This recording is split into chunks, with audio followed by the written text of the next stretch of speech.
But I will tell you that that passport was a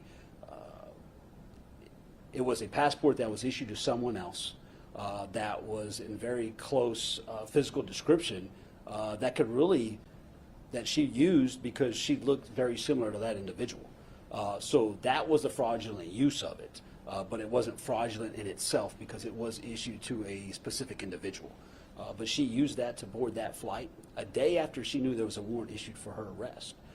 So, just a little bit more information coming out. We've seen some footage of Kaitlin in a jail. There's also talk on, that her nose has a bandage or something on it, and is this bandage because of a surfing injury? So it's not necessarily plastic surgery. I'm not sure if I believe the surfing injury.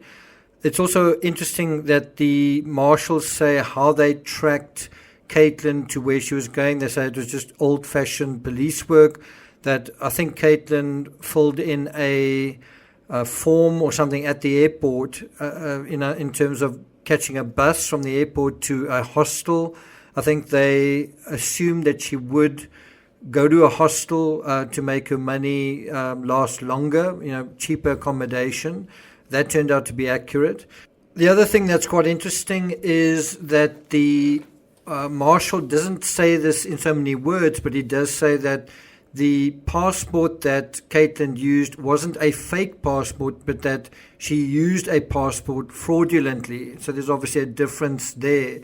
What he seems to be saying is that, because he uses the words that Kaitlin had an uncanny resemblance, an uncanny physical resemblance to the person on that passport, well, that can only be Christine. I mean, who else could it be?